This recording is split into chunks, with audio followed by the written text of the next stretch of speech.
Hi everyone, it's time for the December Cosmetic Store update. This month we have a lot of really cool, pun intended, cool items from the frozen reaches of Vera for you. The frigid expanse is not a place to be trifled with, and more often than not, suffering is the only thing many find. However, those with the necessary capital have taken it upon themselves to establish some semblance of civilization in the unrelenting winter. A path previously closed off now lies open, and new opportunities reveal themselves to those with the resources to brave the frost. A new pass is open. I wonder if that's a clue for anything. The first item up is the Snowfall Sabatons. That's a French word that means fluffy shoes. These snowshoes look pretty nice, don't they? I guess you wear these over your regular shoes, on top of them? I don't think they replace your shoes. I think they just go over and keep your feet nice and toasty warm. A pair of exquisite yet rugged fur-lined boots that reinforces the shins and toes with hardened steel. These are meticulously made to cradle each and every part of the foot, maximizing comfort and protection in a climate that necessitates having both. A delicate pattern is etched into the shin guards, resembling the frosty gales that roll across the Veran tundras. Yeah, they look pretty protective and warm to me. Nice. Next up is the Hound Pup. It's a puppy. Look at him. It's kind of like a radical puppy. Look at his hairdo. Look at his eyes. He's heterochromic and homochromic. Homochromic means he's the same color as his background. See how he's white and black like the snowy rocks and stuff? That's heterochromia. That's homochromia. Heterochromia is when your eyes are two different colors. So he's both homochromic and heterochromic. Did you know that? Science. You can Google it. Who knew you could learn stuff playing video games? I didn't. One of the myriad exotic animals fancied by nobility, the peahound is among the most sought after. They are a very hardy breed, and they tend to make the caves near the summits of mountains their home. Procuring a single pup from a litter is unimaginably dangerous, usually resulting in the mercenary barreling down a frozen wasteland, with the furious mother gnashing after them. The peahound's stoic personality makes it well suited to following commands, while its combat prowess and distinctive fur pattern make owning one a sign of great status. And it's a puppy! Eldercrown Caribou. Prolonged journeys across the frigid plains of Vera's northern reaches can prove to be terribly taxing to unprepared pack animals. However, the Eldercrown Caribou has long made this place its home, and very few are as adapted to the cold as it. It is so well suited to transportation in the cold that several wealthy noble enterprises rely solely on these creatures. Any poachers seeking to destabilize the population find themselves at the mercy of several bounty hunters. The antlers of these gentle beasts resemble the great trees of old, and many nobles have taken to placing bells on them, not only to keep track of their location in the blinding blizzards, but also in honor of a sacred tradition practiced ages ago. I like the caribou. I think this is going to be one of the only Christmas caribous around.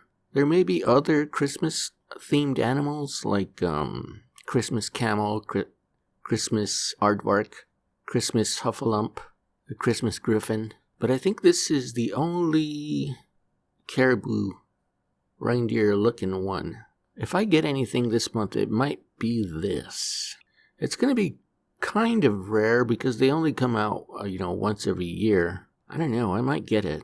It's looking pretty good to me. A lot of people like this as this month's pet to get.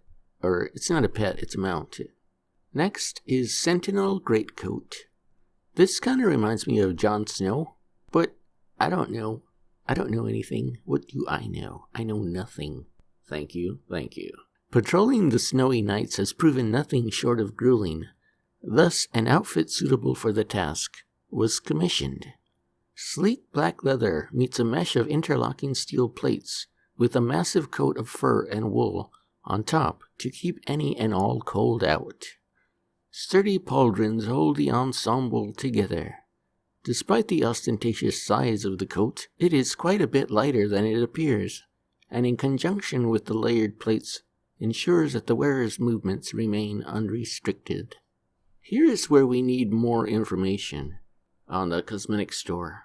Do you only get the coat, or is it the entire coat plus the clothing underneath and the boots? We need more info on the cosmetic shop, Mr. Steven Sharifo. Also, later on you're going to see a house, a little cabin. Actually, the next thing up is the Crimson Carriage, and that needs a lot of info because the description is very confusing. Let's read it.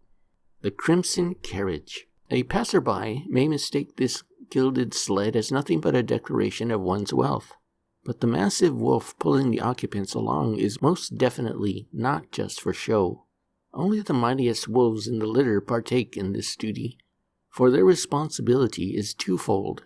The harness has been designed to be very easily decoupled from the driver's seat, quickly enabling the wolf to move around freely without worrying about dragging a burden behind it. After any possible threats are dealt with, the wolf can be reattached to the carriage, just as effortlessly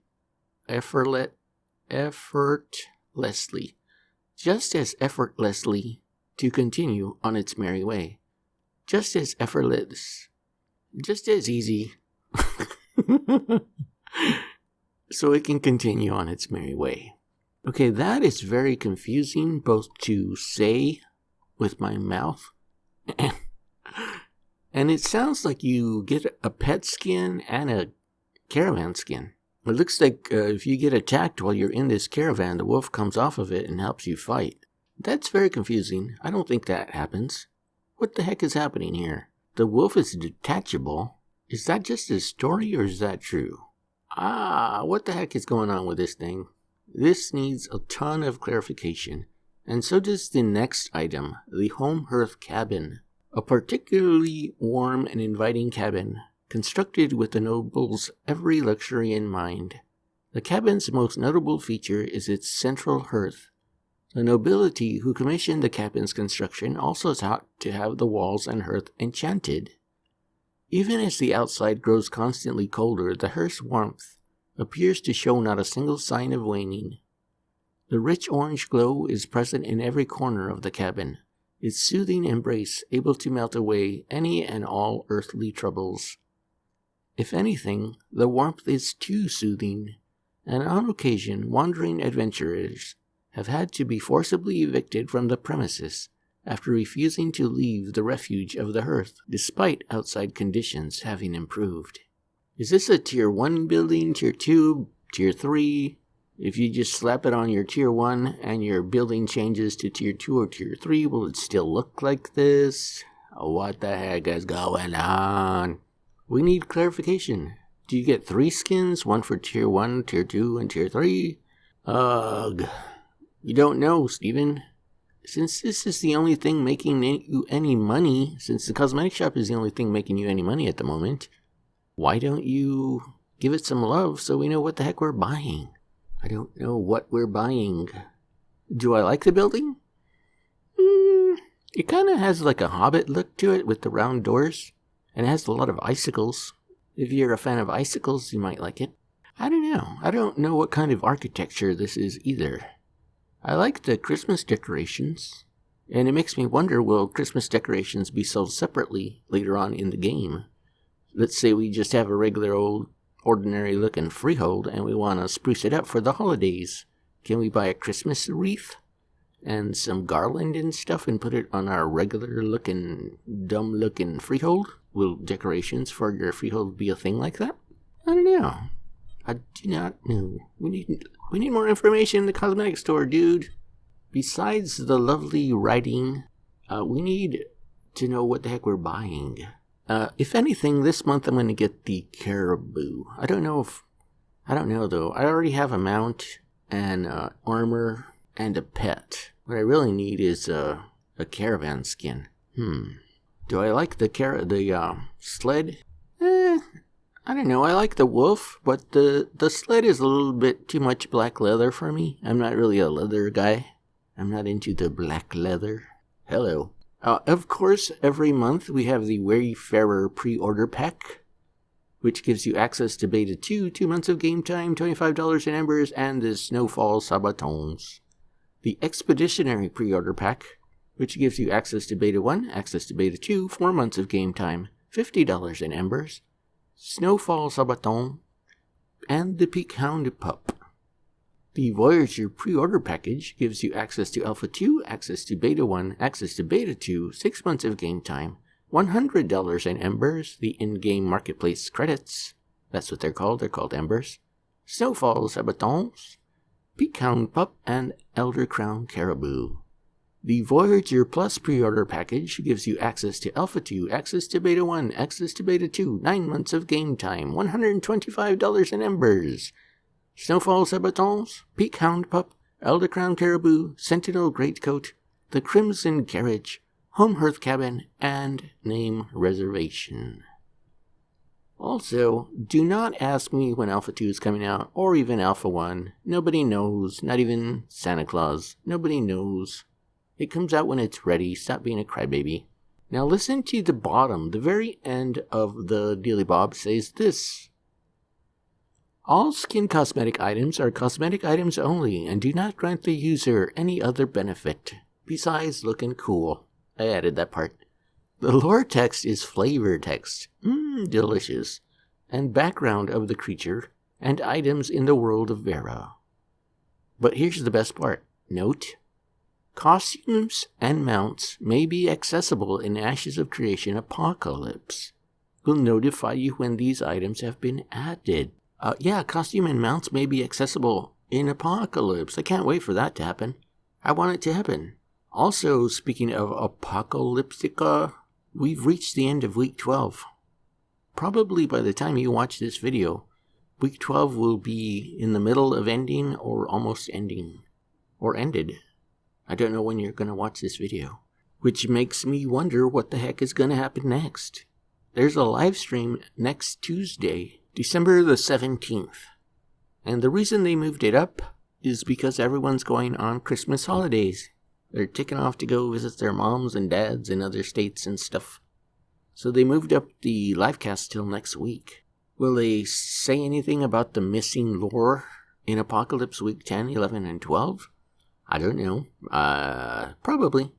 Will they tell us what's going to happen next with Apocalypse? Probably not, I'd say. Because it's a mystery.